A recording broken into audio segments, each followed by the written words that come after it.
I had always been interested in writing and publishing and cartooning. You know, the love of journalism and the dream of starting my own magazine was there from very early on. The only problem with that, of course, was I didn't have any money. But I'm a dreamer, and I dreamed impossible dreams and made them come true. I got a few friends and relatives to invest a little here and there. I put my own furniture into Hock and raised $600 of my own that way. Raised a total of investment of $8,000, and on that I was able to launch and put out the very first issue, and the first issue was successful immediately. And that was it. We started simply as a single title magazine. The magazine remains the heart and soul of the company, but increasingly it's not the most important part of the company. Increasingly, really, we're in the licensing business, and that means a variety of products, both male and female, hugely popular. I just learned yesterday that we are the #3 most popular fragrance in Europe. I know that Playboy is a tremendously popular brand in China, in men's clothing. China, by its nature, it clearly is growing leaps and bounds economically.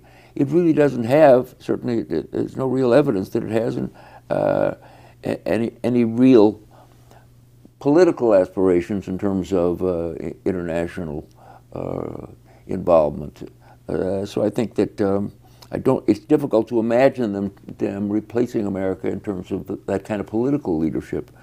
But I think that we all live on one very small planet, and one of the things I think we really need to understand is that people around the world have more in common than the things that separate us. And we need to learn to live together in rational ways and emphasize the things that really matter to all of us, and that means democracy and freedom and making a better life for everybody. Well, I think we need to more seriously rethink the very nature of our relationship with the world. We can't continue to police the world, and we should not be continuing to police the world. I think sometimes we do more harm. We are do-gooders by our very nature. We're a Puritan people, and we're do-gooders. And we do it for the best possible reasons in most cases, but it isn't always seen as that.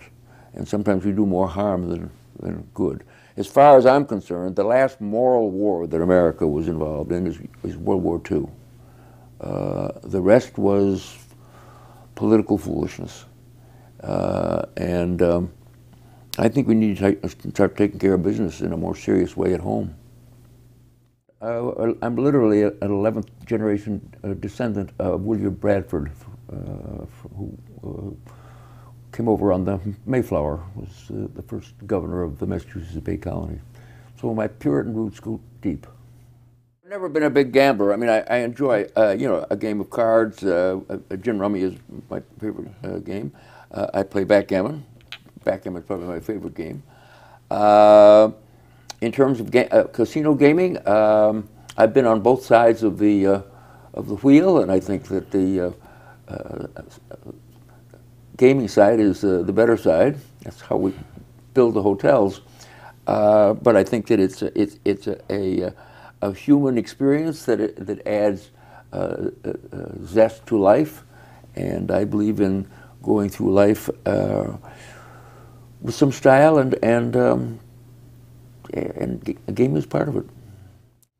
I think that there are certain ideas and certain brands that are iconic and that have a certain magic to them that outweigh all logic and you know, seize the imagination of the general public and become worldwide phenomena. And Playboy is the classic example of that.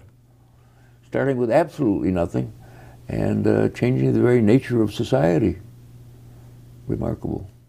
I'd like to be remembered as somebody who had some significant impact on the social sexual values of my time.